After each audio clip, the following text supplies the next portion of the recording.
Hi. Snipes here once again with something that's probably going to surprise a lot of you out there, and that's very uncharacteristic of my channel. See, for the past, 3 months or so, I've accumulated a little bit of a following based off of videos of a little indie developed shooter called Insurgency Sandstorm. But if you're watching this, you probably got recommended it for a reason and you either follow or play this game, so you're familiar with the otherwise fantastically innovative and straight shooter of a title. If you're not, I don't know what to tell you, Chief. I guess it's not going to make a lot of sense when I start going off. And that's what today's topic is, because in case you didn't pick it up from the title of the video, I am not happy with how things are currently going. Insurgency is a fantastic game, and like many of you, I love it to death, but like a lot of people as well, I am not fully pleased with some of the more recent developments this game has taken, especially centered around the new update, Operation Coldblood, slated to launch December 8th, right around the holiday season, and not too long after their last big project, Operation Breakaway. Many people are excited, but having played this game regularly since well before updates had code names, I have several bones to pick and the case to ultimately make that I don't think Operation Coldblood is what Insurgency Sandstorm needs right now.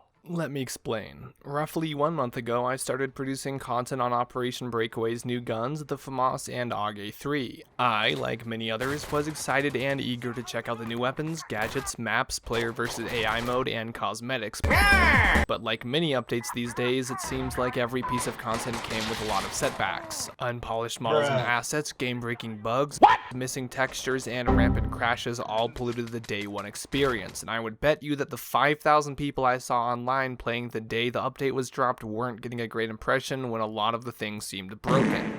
But of course, bugs get patched and people move on, so what's the big deal? Well, because while many of the more pressing issues like crashes got resolved, we're still left with the ability for me to log into the game right now and have my guy look like this. Or how about the fact that even more common, I can still be capturing an objective and it looks like this. How do you goof this up? Pretty recently, update 1.8.1 came out and fixed some stuff, namely some other minor broken things like, I don't know, the shattered models of weapons in the menus, the fact that for the entirety of this update, I and everyone else have been unable to change the color of our backpacks, and probably most hilariously, AI insurgents wearing security cosmetics. What?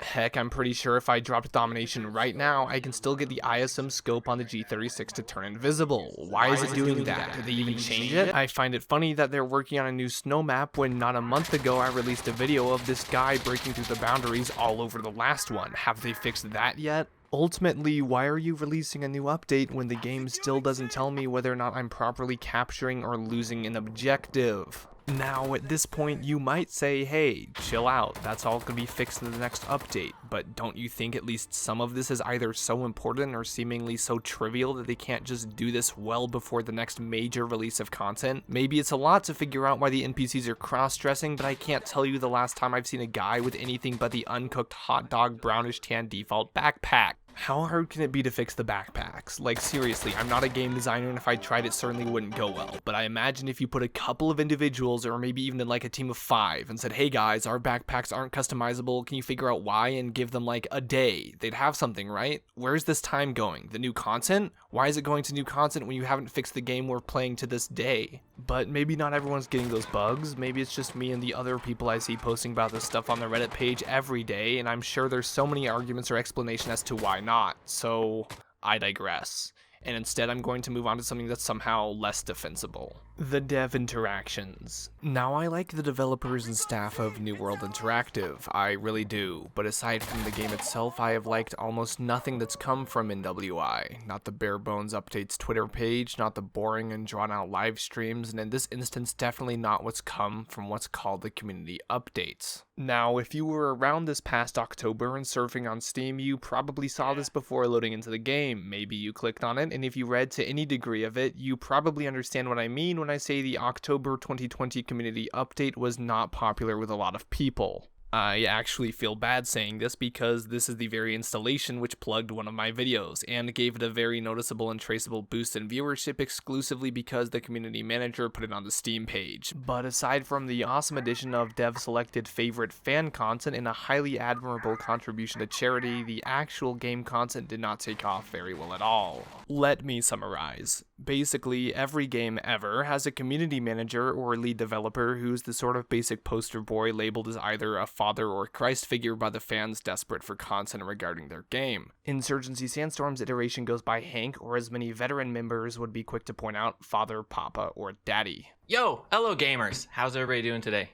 This is a Hank moment. Now, several notable requests for select content changes and features from the players were addressed by Hank, and for the convenience of brevity, I'll just succinctly wrap up the nature of the response with a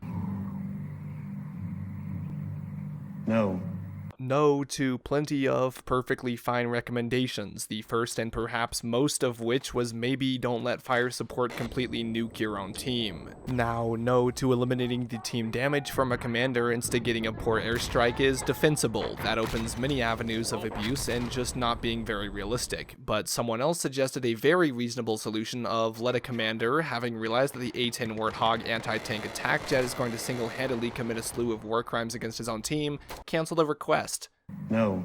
Why? Because evidently this would require voice lines, which requires actors in recording sessions and, God forbid, paying someone. And of course, many people pointed out before me that you could simply just have a bind or use a current bind, say the one to initiate it in the first place, to cancel the very same attack. I don't think we're worrying about voice lines when the metric ton of steel rain coming down on our position is wiping out our reinforcement waves, Hank. I'm pretty sure the average person will be fine when just a simple button press will save the game, and then we won't pitch a hissy fit when Commander Kyle doesn't verbally acknowledge he did a dumb. We have comms for that. But that's not all. It's a complicated question.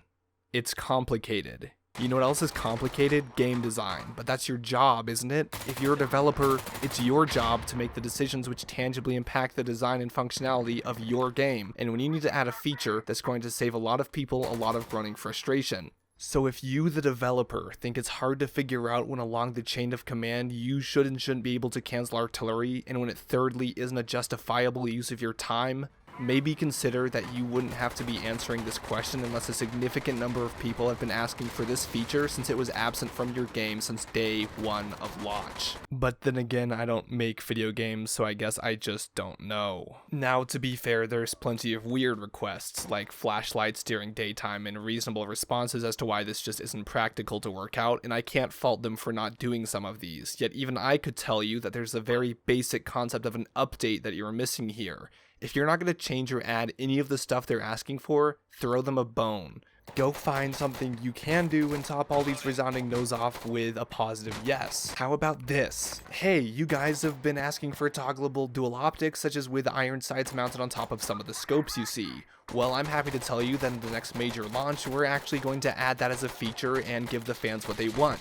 This is a real change, but instead of here, I found out about it like 2 days later from a dev replying to a random post on the subreddit. You could actually advertise the fact that to some degree, you are giving the fans what they want, but instead you're posting GIFs and being demeaning to the opinions of people who dislike stuff such as the admittedly odd colorations of new maps like Tideway. Throw in the most anticlimactic, drawn-out hour-long live stream that was summarized by someone in my Discord chat in 10 seconds. New snow map, cool looking dude, some sniper looking rifle that's probably the Garand, and the addition of between 1 and 100 guns total. How about editing together a 10 to 15 minute highlight video, or behind the scenes, or even a teaser trailer to get us pumped instead of this?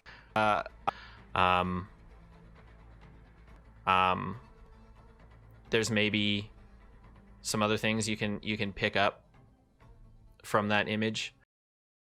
Bruh. I think at this point it's so vital for me to point out the fact that I love this game. I love the team behind it, and Big Papa Hank is okay in my book, but they could be doing so much better running the community outreach of this game. It goes without saying that I and the other countless fans of this franchise are lucky to get free updates of a quality shooter when other developers choose to charge full price for shallow, bare-bones expansions. I go out of my way to buy all DLC items every update just to support these people because frankly they work hard and don't get paid enough for the amazing game I made a YouTube channel off of. However, ultimately, it's safe to say that the way in which they go about prioritizing their work as developers and content as communicators could do with some re-examining with the fans in mind. I'd love to say that this next update is going to be a fantastic and iconic addition to the game that we'll all love and fondly look back upon in the years to come, but instead I'm going to call it how it is. The overwhelming likelihood here is that Operation Coldblood is going to be the same buggy mess as last time and is going to leave us with a fresh batch of antagonizing, game-breaking, and immersion-shattering glitches